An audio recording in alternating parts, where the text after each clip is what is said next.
Welcome to the Game Lair. I'm your host Carmela, but you can call me Cammy.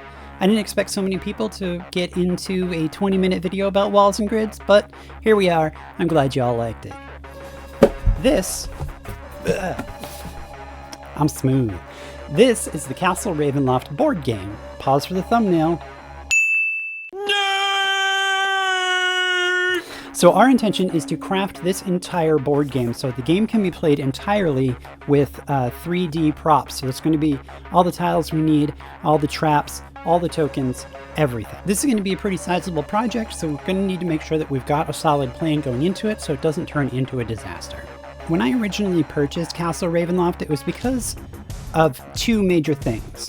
I wanted to get all the minis that were included in it, because of all the board games I have, this is still the best dollar to miniature ratio. But I also wanted to but it also comes with just an absolute ton of dungeon tiles. The fact that the game turned out to be pretty good was just kind of a bonus.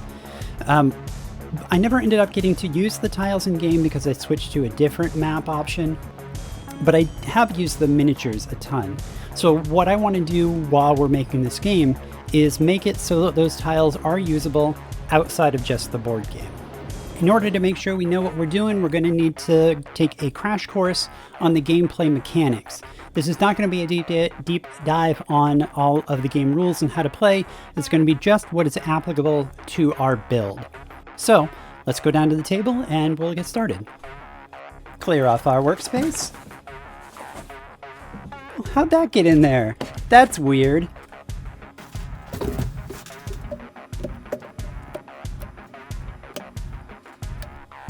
The general gameplay loop goes like this. You flip a tile while you're playing, and the way you start on a tile, but the way you explore is when you move to the edge of a tile, you flip a new tile, you add it.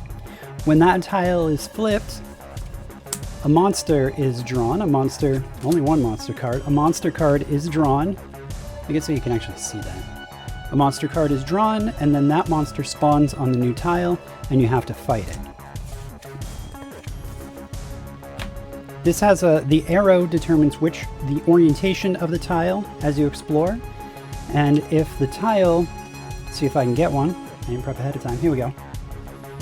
If the tile has a black arrow, that means an encounter happens. And you flip one of these cards.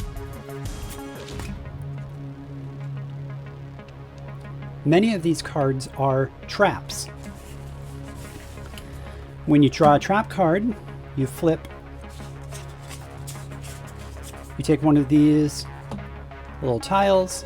So the tile then goes on the board, so you know how the trap is going to function.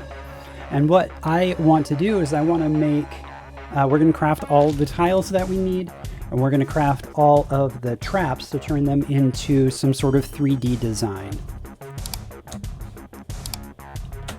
These tiles have a few, let's flip one more just to make it look good. This doesn't happen very often where you get just one giant room. So the tiles have a couple of really important features. These arrows are integral to the tile, and not every tile has the same orientation. For example, these three tiles, well, all these tiles are just 3 spaces and a single wall, but not all of them have the same arrows and the same orientation.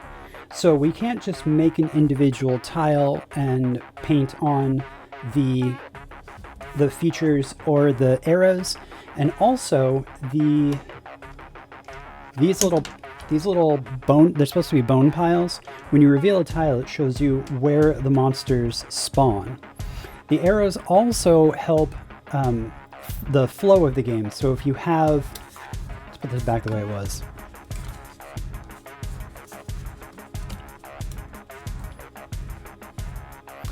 So if the monster is on one tile and the monster card says that it moves by tile, it automatically moves to the next bone pile.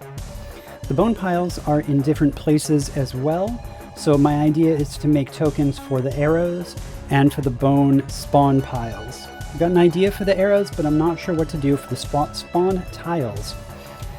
There are a lot of individual, like, crypts and workshops. I drew 4, let's see if I can get a regular tile.